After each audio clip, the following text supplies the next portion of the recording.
Jesús no existió como te lo contaron, y lo que estás a punto de escuchar te va a sacudir hasta lo más profundo de tu fe, porque desde niños nos enseñaron que su figura era intocable, que cuestionar su existencia era pecado, que levantar la voz contra esa imagen que nos mostraban en los templos era sinónimo de condenación eterna. Pero ¿qué pasaría si la arqueología, esa ciencia que escarba entre ruinas y huesos, demostrara que todo aquello que se nos enseñó en catecismo, en sermones y en rosarios, no fue más que una construcción, un mito elaborado con fines de poder, un relato cuidadosamente tejido para mantener generaciones enteras bajo un mismo dogma? El impacto es brutal, porque estamos acostumbrados a escuchar que Jesús nació en Belén, que predicó en Galilea, que realizó milagros frente a multitudes y que fue crucificado en Jerusalén. Pero cuando la ciencia busca evidencias tangibles de esas escenas, la tierra se queda muda, los muros no hablan, los restos no aparecen y los documentos, que deberían confirmarlo, simplemente brillan por su ausencia. Entonces, surge la pregunta que aterra a millones de fieles. ¿Y si Jesús nunca caminó por estas tierras como hombre de carne y hueso?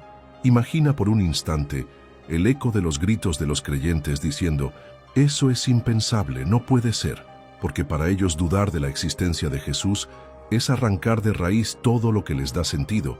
Pero la historia siempre tiene dos caras, la oficial, que se repite como verdad absoluta, y la silenciada, que espera ser descubierta bajo capas de polvo y silencio.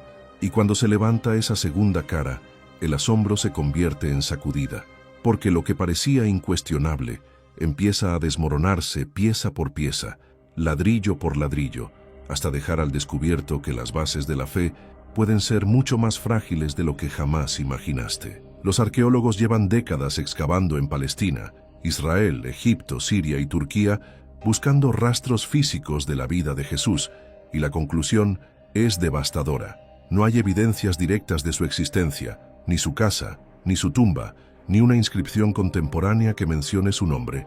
Nada que se pueda señalar con el dedo y decir: aquí estuvo el Hijo de Dios.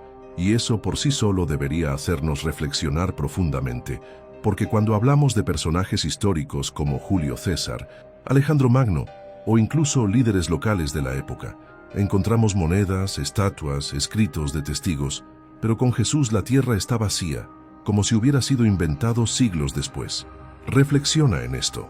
Si Jesús realmente hubiese arrastrado multitudes, hecho milagros, alterado la política y la religión de su tiempo, ¿cómo es posible que los historiadores contemporáneos no lo mencionen? Flavio Josefo, Tácito, Suetonio, Plinio el Joven, escritores romanos que registraron guerras, revueltas, líderes y profetas, apenas dejan referencias vagas, manipuladas y cuestionadas, que muchos especialistas señalan como interpolaciones añadidas por escribas cristianos siglos después, y Indonici.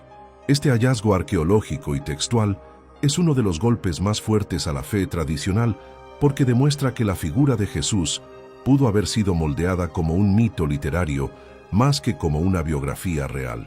Pregúntate, ¿quién tenía el poder de transformar un mito en verdad?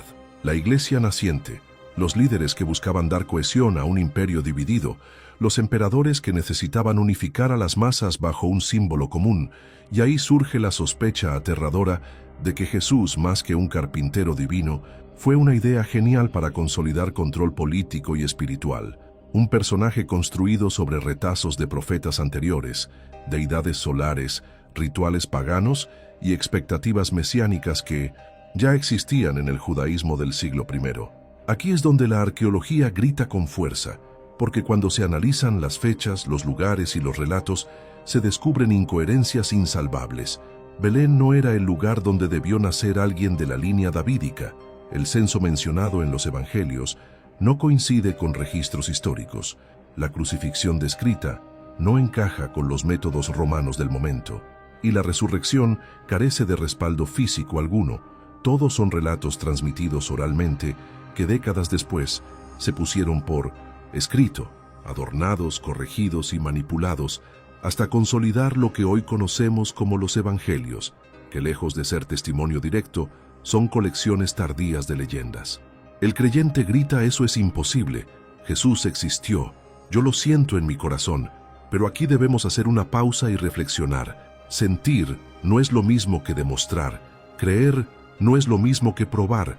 Y lo que la arqueología está mostrando no es un ataque a la espiritualidad, sino una radiografía de cómo se construyen los mitos, de cómo los pueblos convierten historias simbólicas en realidades históricas para sostener estructuras de poder.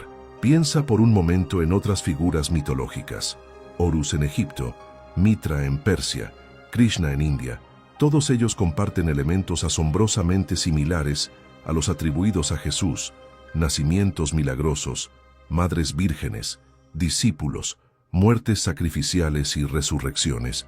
¿Es coincidencia o estamos viendo un patrón universal que se repite en diferentes culturas y que finalmente se incrustó en la tradición cristiana? La arqueología y la historia comparada apuntan a lo segundo, y eso nos enfrenta a una verdad incómoda. Lo que millones veneran como la vida de un hombre divino puede ser la suma de mitos anteriores adaptados a un nuevo contexto, un producto cultural que terminó siendo vendido como biografía. Y aquí surge la pregunta inevitable: ¿por qué nadie te contó esto en la iglesia? Porque la verdad desnuda debilita el poder del dogma, porque admitir que no hay pruebas arqueológicas de Jesús equivaldría a derrumbar siglos de fe construida, porque las instituciones religiosas necesitan mantener el mito intacto para seguir ejerciendo control sobre las conciencias. Pero la arqueología no miente, la tierra no se inventa historias, y su silencio habla más fuerte que 1000 sermones. Este es solo el inicio de una revelación que se expandirá bloque tras bloque, pero ya en este primer momento quiero que te quedes con esta reflexión. ¿Qué es más fuerte, tu fe o la verdad? Si la fe depende de negar las pruebas, entonces no es fe sino miedo. Y si la verdad incomoda tanto, quizá es porque está tocando un nervio que jamás quisiste enfrentar. Lo impensable ya comenzó a abrirse paso, y lo que viene será aún más devastador. Y aquí es donde el relato se vuelve aún más incómodo, porque mientras los fieles siguen repitiendo con devoción el credo domingo tras domingo, la arqueología, la historia y la filología van desenterrando una verdad que no cabe en los templos ni en las homilías, una verdad que duele porque toca la médula misma de la identidad cultural de millones de mexicanos y latinoamericanos que crecieron con la cruz sobre su pecho, que aprendieron a rezar antes de dormir, que lloraron frente a un crucifijo en los momentos más oscuros de su vida. Pero todo ese universo emocional, toda esa red de recuerdos, se tambalea cuando descubrimos que el personaje central, aquel a quien le encomendamos nuestros dolores, pudo no haber existido jamás como hombre histórico, sino solo como mito literario, como construcción teológica alimentada por intereses de poder. Imagina la escena: arqueólogos internacionales reunidos en Jerusalén, excavando en Nazaret, ese pueblito que se dice fue el hogar de Jesús, y de pronto la sorpresa, porque durante siglos se asumió que Nazaret existía como pueblo en el siglo I, pero la evidencia muestra que no había asentamiento alguno en ese tiempo, que Nazaret como villa apenas apareció después, lo cual derrumba de inmediato uno de los supuestos básicos de la biografía de Jesús. Los fieles gritan: eso es una mentira. Los científicos manipulan la información, pero los registros arqueológicos son claros y no obedecen a dogmas. Muestran lo que hay y lo que no hay, y lo que no hay es justamente aquello que debería existir si el relato fuera histórico. Y no solo es Nazaret, también Belén, donde se supone ocurrió el nacimiento, muestra silencios arqueológicos porque los censos romanos mencionados en los evangelios no coinciden con la realidad histórica. Nunca existió un censo que obligara a José y María a viajar de Nazaret a Belén en ese tiempo. Fue un recurso literario para conectar a Jesús con la profecía davídica, nada más, un truco narrativo para dar legitimidad mesiánica. Y si el nacimiento es un montaje, ¿qué queda del resto del relato? Lo más doloroso es entender que todo lo que nos contaron desde pequeños sobre la infancia, la juventud y la predicación de Jesús proviene de textos escritos décadas después, en comunidades que ni siquiera habían conocido a ese supuesto hombre. Textos que no son testimonio directo, sino tradición oral adornada, moldeada para responder a disputas teológicas internas y a la necesidad de crear un Mesías convincente. Aquí surge una pregunta brutal que corta como espada. Si Jesús realmente existió y fue tan influyente, ¿por qué sus propios contemporáneos callaron? El silencio de Filón de Alejandría, un filósofo judío que vivió en la misma época y lugar, es ensordecedor, porque él escribió sobre costumbres, religiones, líderes y profetas, pero nunca mencionó a Jesús, y ese silencio pesa más que 1000 sermones. Los creyentes responden con fe ciega, pero la fe no sustituye la evidencia, y cuando la tierra no muestra restos, cuando los textos son tardíos y contradictorios, lo que queda es admitir que el Jesús de los Evangelios es más mito que hombre. Reflexiona en esto. ¿Cuántas veces has visto representaciones de Jesús en películas, procesiones y estampitas? Todas esas imágenes fueron construidas siglos después, porque nadie de su época dejó una descripción física de él. Nadie pintó un retrato, nadie escribió cómo lucía. Todo fue inventado y estandarizado en el Imperio Romano para dar una imagen universal, primero como un pastor oriental, después como un dios solar con halo, y finalmente como el hombre blanco de cabellos largos que se convirtió en estampa oficial. Pero nada de eso tiene respaldo histórico. Todo es proyección cultural, un mito visual que se incrustó en nuestra mente hasta el punto de confundirlo con realidad. La arqueología va más allá y cuestiona también la crucifixión, ese momento cumbre que da sentido a la fe cristiana, porque si Jesús hubiera sido ejecutado como enemigo del imperio, se habrían registrado los hechos, se habrían encontrado rastros, pero lo único que tenemos son narraciones contradictorias entre los evangelios y ausencia total de pruebas externas, lo cual nos obliga a aceptar que el relato pudo haber sido tomado de otros mitos de dioses sacrificados y adaptado para darle dramatismo a la historia del Mesías. Es aquí donde aparece la comparación con Mitra, dios persa cuyo culto era popular en el Imperio Romano, con Horus en Egipto y con Atis en Asia Menor, todos ellos dioses que mueren y resucitan y que anteceden al cristianismo por siglos, lo cual demuestra que la idea de un Salvador que muere por la humanidad y regresa a la vida no fue original, sino una repetición de un patrón religioso que se arrastraba desde la antigüedad. Entonces nos preguntamos, ¿qué tanto de Jesús es realmente único y qué tanto es copia? La arqueología y la historia comparada nos dicen que la mayoría es copia y que el cristianismo se consolidó al reciclar símbolos de religiones anteriores y darles un nuevo rostro.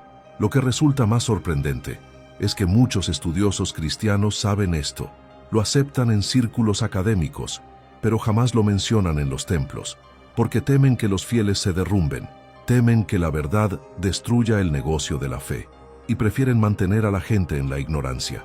Aquí viene una reflexión que duele pero libera. La verdad no necesita templos, la verdad no cobra diezmos, la verdad no amenaza con infiernos, la verdad se sostiene sola y su fuerza está en que nadie puede apagarla por siempre. Entonces, si Jesús es un mito y no un hombre, ¿qué significa eso para millones de creyentes que construyeron su vida sobre él? Significa que el consuelo que sienten no viene de un personaje histórico, sino de una necesidad humana de creer, de la fuerza del símbolo. Y eso no lo hace menos real emocionalmente, pero sí lo desenmascara como invención cultural. Lo impensable es aceptar que la fe que nos vendieron como absoluta puede ser un castillo de arena, pero solo enfrentando esa posibilidad se puede construir algo más sólido. El arqueólogo que excava bajo Jerusalén no busca destruir tu fe, busca la verdad. Y la verdad es que Jesús no dejó huellas físicas, ni tumbas, ni reliquias confiables, solo relatos escritos después, manipulados y canonizados en concilios, donde la política pesó más que la espiritualidad. ¿Por qué crees que el concilio de Nicea fue convocado por un emperador romano y no por los propios discípulos? Porque el interés era unificar el imperio bajo una sola religión, y para eso necesitaban un Mesías sólido, aunque fuera inventado. Y así, lo que hoy millones veneran como historia sagrada es en realidad una decisión política del siglo IV. Aquí quiero que te detengas y pienses, ¿de verdad tu fe depende de que la arqueología calle? ¿No sería más honesto mirar de frente y reconocer que lo que veneramos como Jesús puede ser solo un mito que nos mantiene obedientes?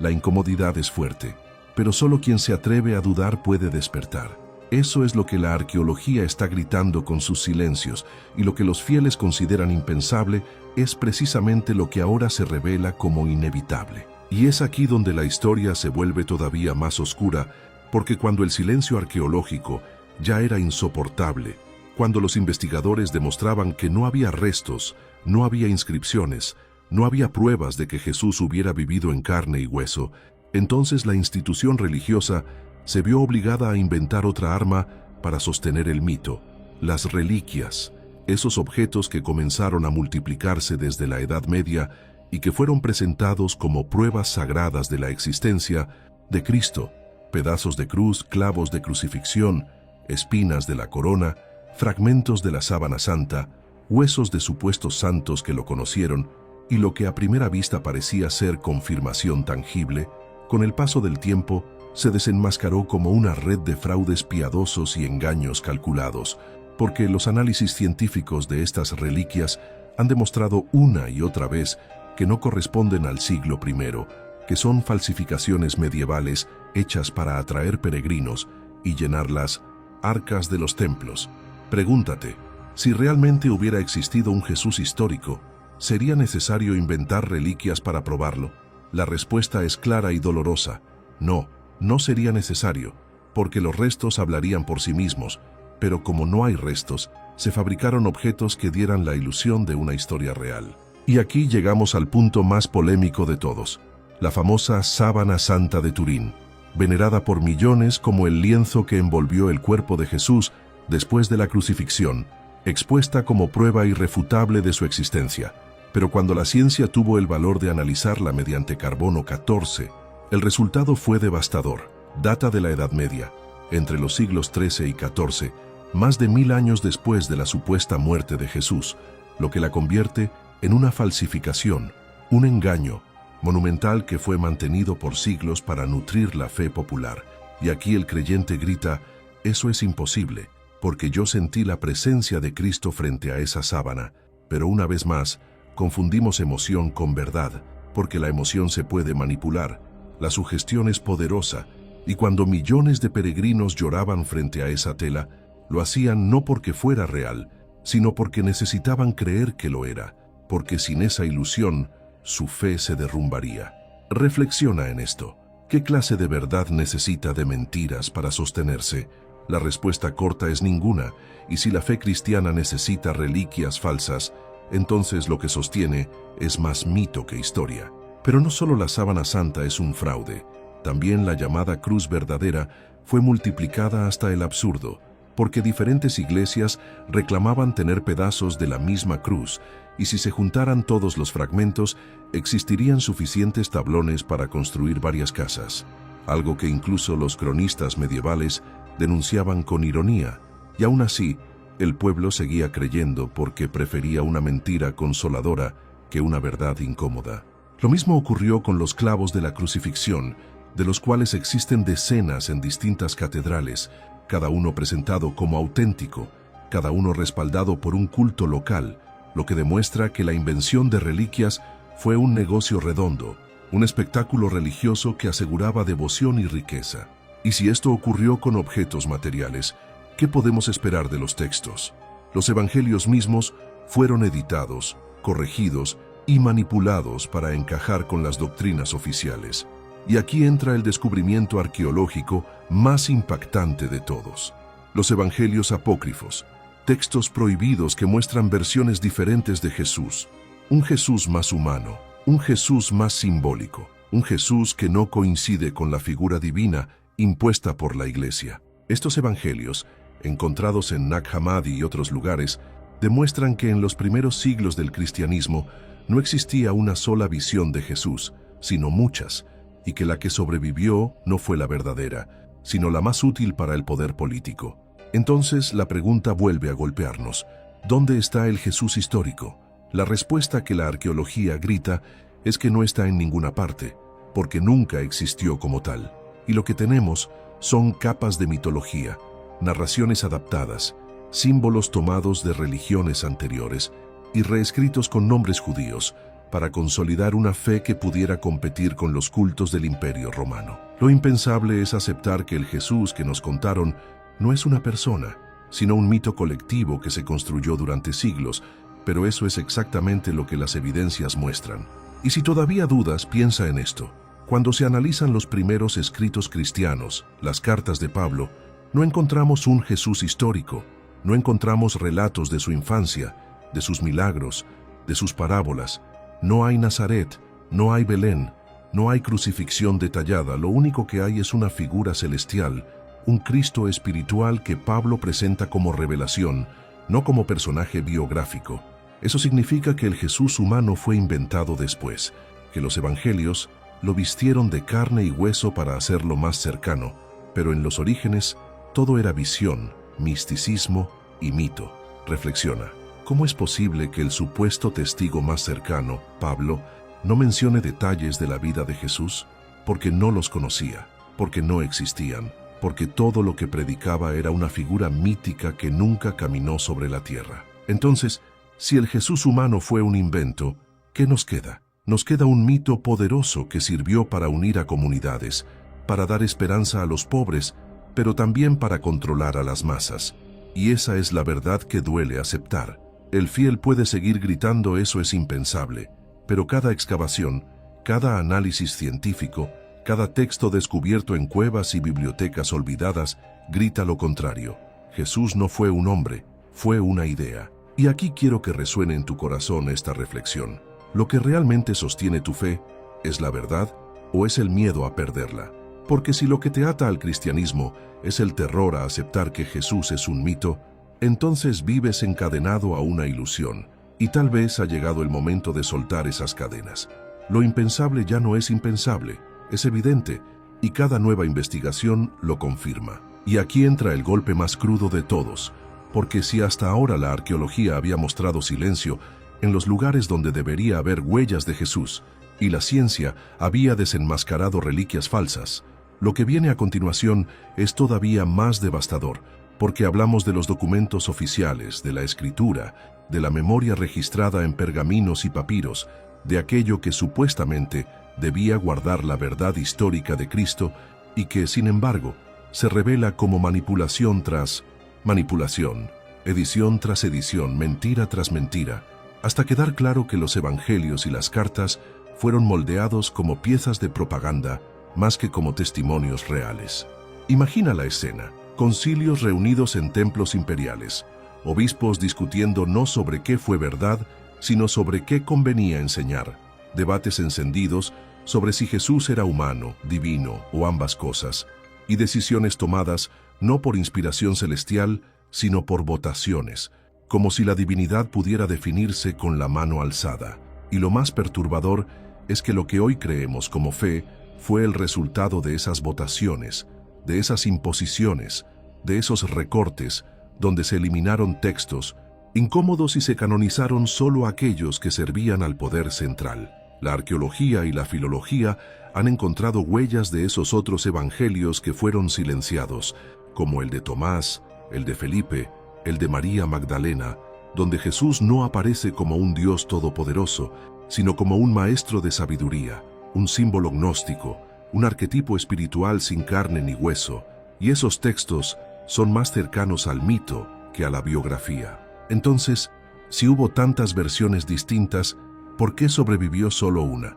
Porque era la más útil políticamente, porque era la que convertía a Jesús en Rey Celestial, capaz de dar legitimidad a emperadores, porque era la que permitía someter pueblos bajo una sola bandera, y todo lo demás fue quemado, perseguido y tachado de herejía.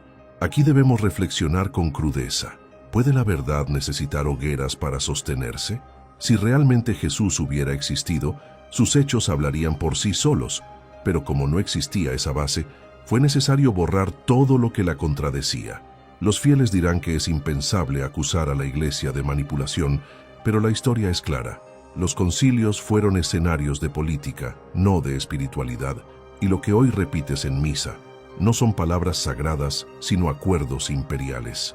Y la prueba más clara de esta manipulación está en el Concilio de Nicea, convocado por Constantino en el siglo IV, donde se definió la naturaleza de Jesús, no porque hubiera testigos o evidencias, sino porque el emperador necesitaba unificar religiones diversas bajo un dogma común, y allí se decretó que Jesús era Hijo de Dios.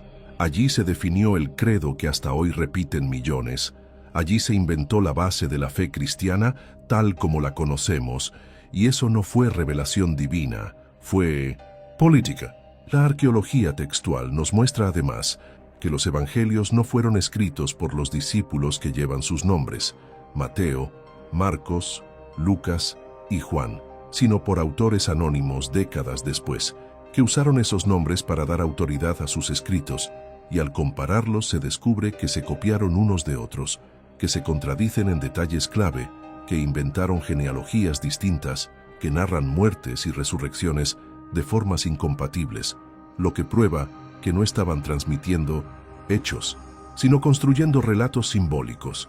Aquí es donde la fe del creyente se tambalea más fuerte, porque si los textos mismos son construcciones humanas, ¿qué queda del Jesús real? Nada, solo mito. Reflexiona en esto. Cuando lees la Biblia crees que es palabra de Dios, pero en realidad estás leyendo las decisiones de hombres que escogieron qué sí y qué no podías leer, que borraron libros enteros y dejaron solo los que servían al poder. Y eso es lo que la arqueología está mostrando hoy, con hallazgos como los manuscritos del Mar Muerto, textos que exponen un judaísmo mucho más complejo del que describen los evangelios, un contexto donde la figura del Mesías era simbólica, no histórica, y donde Jesús como tal no aparece en ningún documento contemporáneo. Y entonces llega la pregunta que nadie quiere hacer en voz alta: ¿y si Jesús nunca existió, quién inventó su historia? La respuesta es incómoda. Comunidades judías del siglo I y II que combinaron mitología previa con la figura de un Mesías espiritual, y luego líderes políticos romanos que consolidaron esa figura para fines imperiales. Así nació el mito de Jesús, no en una carpintería de Nazaret, sino en los escritorios de teólogos y emperadores. Lo impensable para los fieles es admitir que lo que sienten al rezar no viene de un hombre que vivió hace 2000 años, sino de un símbolo arquetípico que fue moldeado durante siglos, pero esa es la verdad que la historia revela. Y lo más desgarrador es que incluso cuando estas pruebas salen a la luz, la gente prefiere mirar a otro lado, porque perder a Jesús es perder el centro de su identidad. Pero pregúntate, ¿acaso tu dignidad, tu valor, tu capacidad de amar dependen de un mito? La fe puede sobrevivir sin dogmas, pero el dogma no puede sobrevivir sin mentiras, y eso es lo que la arqueología está demostrando. El Jesús histórico no aparece en las ruinas, no aparece en las tumbas, no aparece en los textos contemporáneos, solo aparece en relatos posteriores que fueron editados una y otra vez hasta construir la figura que hoy veneran millones. Y lo más brutal es que cuando por fin lo aceptas, cuando dejas que esa verdad entre, descubres que ya no eres esclavo del miedo, porque entiendes que lo que adorabas era una construcción humana, y que tu valor como persona no depende de aceptar dogmas, sino de abrazar la verdad aunque duela.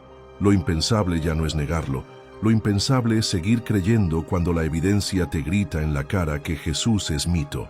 Y esa verdad, aunque queme, aunque desgarre, aunque te deje sin piso, es la única que puede liberarte de siglos de manipulación. Y ahora llegamos al desenlace, el punto donde la verdad ya no se puede callar, porque después de recorrer los silencios de la arqueología, las falsificaciones de las reliquias, las manipulaciones de los textos y la política de los concilios, la conclusión se vuelve innegable.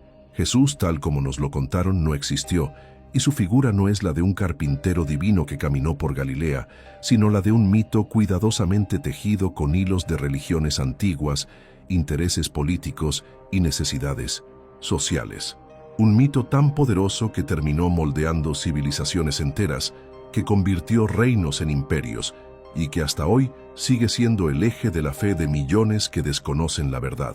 Pero aquí es donde el impacto emocional se multiplica, porque la pregunta ya no es si Jesús existió o no, sino qué significa para ti descubrir que no existió. ¿Qué haces con esa revelación? ¿Cómo redefines tu vida, tu fe y tu relación con lo divino cuando la base se derrumba? Imagina por un instante la magnitud de esta revelación. Todas las procesiones de Semana Santa, todos los rezos en funerales, todas las promesas hechas a un Cristo colgado en una cruz, se sostienen sobre una figura que jamás dejó huella histórica, y lo que los fieles llaman experiencia espiritual no es más que la fuerza del símbolo, la sugestión colectiva, la necesidad humana de encontrar consuelo en medio del sufrimiento. Y aquí surge una reflexión brutal. Si Jesús es mito, entonces la Iglesia construyó su poder sobre un fantasma tan bien narrado que terminó siendo más real que la propia verdad. Eso es lo que la arqueología nos muestra, y por eso mismo, los arqueólogos que publican estos hallazgos enfrentan censura, desprestigio y ataques, porque lo que revelan amenaza con derrumbar siglos de dominio religioso. Lo impensable se vuelve evidente cuando vemos que en los primeros siglos del cristianismo había muchas versiones de Jesús y que solo sobrevivió la que convenía, cuando descubrimos que los milagros son repeticiones de mitos solares, cuando entendemos que los evangelios no son biografías sino propaganda, cuando vemos que la tierra no guarda huellas de su paso. Y entonces llega el golpe final. El cristianismo no nació de un hombre, nació de un mito, y ese mito fue adoptado, editado y expandido hasta convertirse en la religión más poderosa de Occidente.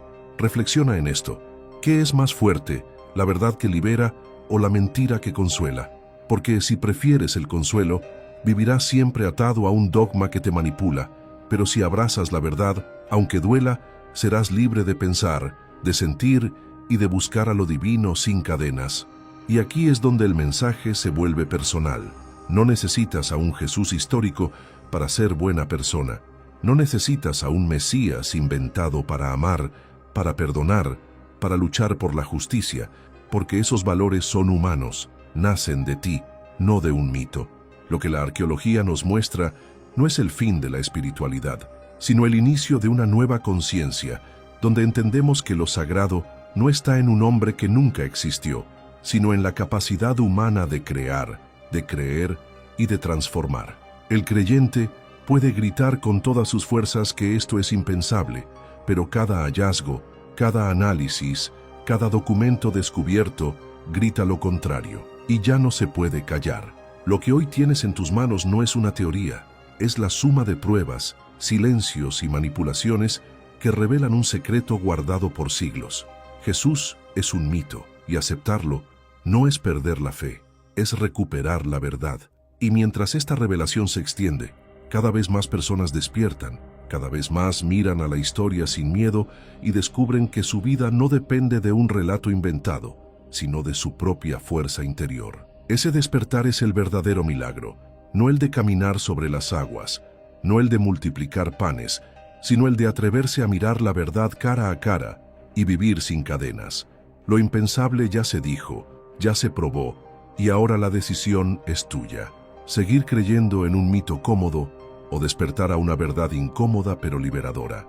Y si esta revelación ya te cimbró, si lo que escuchaste hasta aquí hizo temblar todo lo que creías, entonces debes estar listo para lo que viene, porque lo que has descubierto hoy es solo la punta del iceberg. Detrás de esta mentira hay muchas más, y vamos a desenmascararlas una por una. Vamos a seguir excavando en la historia hasta derrumbar todo lo que nos impusieron como verdad sagrada. Por eso te invito a que no te detengas aquí, a que sigas conmigo en este viaje de revelaciones, porque lo que viene cambiará aún más tu forma de ver la fe, la historia y la vida. Suscríbete ahora para no perderte lo que sigue, porque si esto ya te estremeció, lo que descubrirás después será aún más imposible de ignorar.